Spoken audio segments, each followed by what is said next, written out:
For the first 5 years of my business, selling felt really hard. Having sales conversations basically sucked.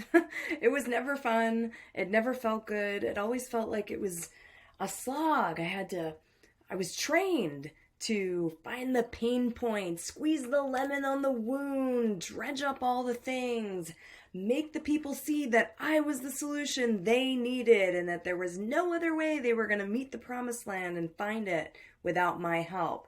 It always felt transactional, and I always felt like I had to pitch myself, which never felt good. And it wasn't until just a few years ago that I figured out there's a better way.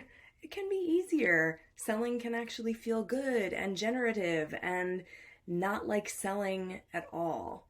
And so today I thought I'd share with you what that looks like for me and let you guys steal my strategy for how I sell without selling at all.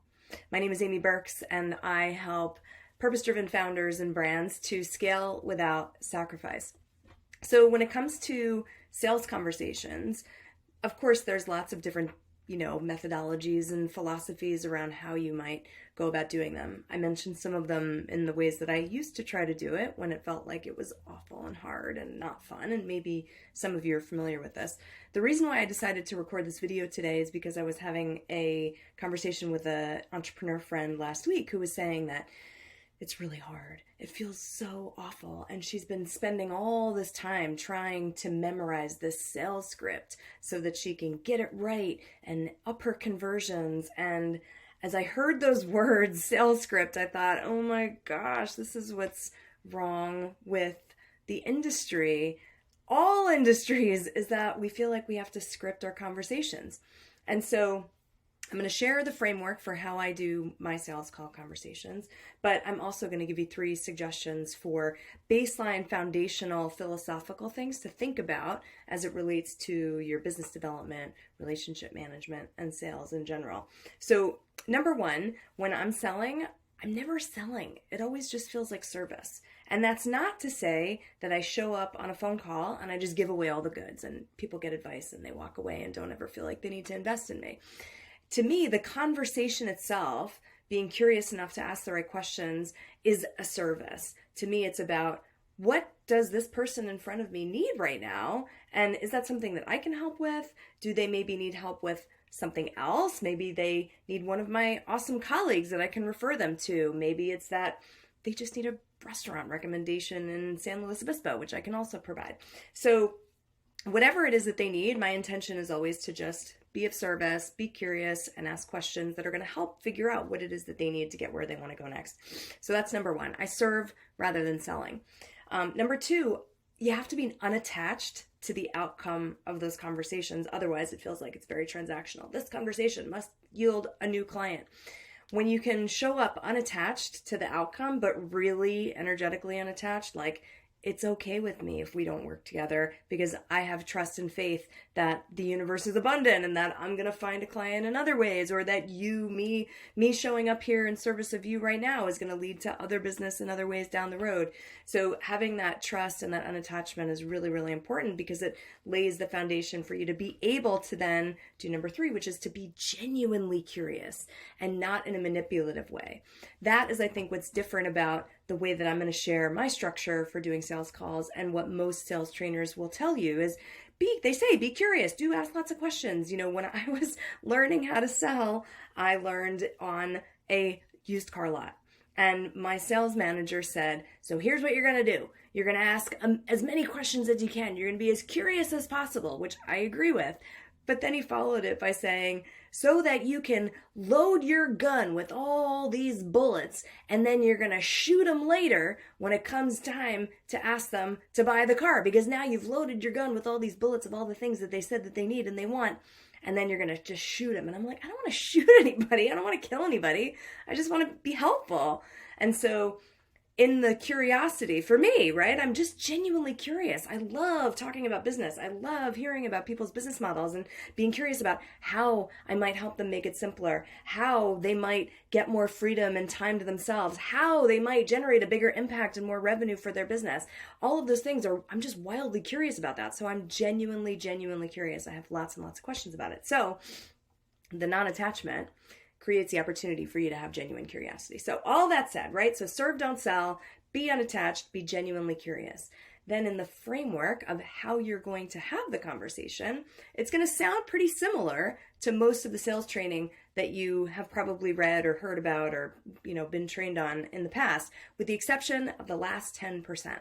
So obviously, right, we're going to ask questions. I usually start by laying a foundation of just prepping them for what's to come. I'm very curious. I'm going to ask you a million questions. If you have any questions for me, feel free to ask. But generally, I'm just going to ask you a million questions. And then if there's something I think I can help you with, then I'll tell you. If it's like a resource or something like that, I just want to figure out what you need so that we can get you where you want to go. And if I think I can provide something to help you with that, then I'll let you know. So that's just to lay the foundation so they're not surprised when I ask questions. It's not to become the alpha or to take control, which a lot of sales trainers say when they suggest that you do that. It's just to let them know, don't be surprised, I'm going to ask you a million questions. So then, again, right, then I get curious. I ask as many questions as I possibly can to understand where they are now, where they want to go, what they think they need to get there. And then something that you may not hear from other people talking about how to sell is I always ask my favorite question, which is what's most important right now? Because from the standpoint of what I do, which is to help founders scale without sacrifice and to really simplify their business models, when we know what's most important, that becomes the filter for all their decision making, including whether we should work together or not. And so I'm not asking questions, by the way, to try to guide people on a path to me. I'm not trying to manipulate them with the questions so that then by the end, they're going to know that they need me. I am genuinely just trying to figure out if I can help them or what it is that they actually need to get where they want to go so that maybe I can find another resource for them. So ask all those questions. Where are they now? Where are they going? What's the big vision, right? What do they need to get there? And what's most important right now? Then, and I ask again with kindness and generative service. So then from there, eventually I will ask enough questions that I reach a level of certainty that either they need me or they don't need me. And if they don't need me, then there's probably something else that I'm going to suggest to them or someone else. And so once I reach that level of certainty, this feeling comes over me. I feel kind of like an oak tree. I always say this to my clients, that I feel like I'm solid. Got it, right? Now I get it. Yes, now I know what you need. It's either me or somebody else or some other resource. And I don't really stop asking questions until I get to that point. And if we're at the top of the hour or whatever our set time limit is for the call and I still haven't gotten that feeling, then I just suggest that we regroup and I say, I don't really know yet. It doesn't happen very often, but occasionally it does. And then I just reschedule and we meet again. So once I get that certainty, here's where the training is going to shift for you from what you've learned in the past. At that point, right, once you ask enough questions, most traditional sales training will tell you to say, well, I think I can help you. And then they might tell you to ask permission to give your sales pitch and to describe what you do. I don't do that at all because it never felt good. It always felt like I was, pulling or pushing or trying or manipulating or, now I got to present me and I don't want to do that. That doesn't feel good at all. So instead of doing that, instead of asking for permission, I just say, okay, I asked you a million questions. What questions do you have for me? And inevitably, if we've had a conversation about their business, if the context of our conversation was to maybe explore what it might be like to work together and or even if it just kind of took that path or maybe a general networking call, inevitably, the very next question that they ask me is, well, what does it look like to work with you? And then I have been invited without having to ask permission or to ingratiate my pitch upon them. They want it. They want me to share more about what I do. And so I have been invited to do that. So then I do. And so I share what it is that I do and I share how I do it and I share the features and the benefits of my work with clients and how that looks. And I start with the investment, which always ends up being the last thing that most people talk about. And then it lands like a lead balloon, like, hey, I do all these amazing things and this is what we're going to do and these are the results we're going to get and this is how it relates to all the things that we were talking about already. And it costs X. And then what? Oh, and then it's like, oh, and then the people are left with like, oh, the price tag, got it.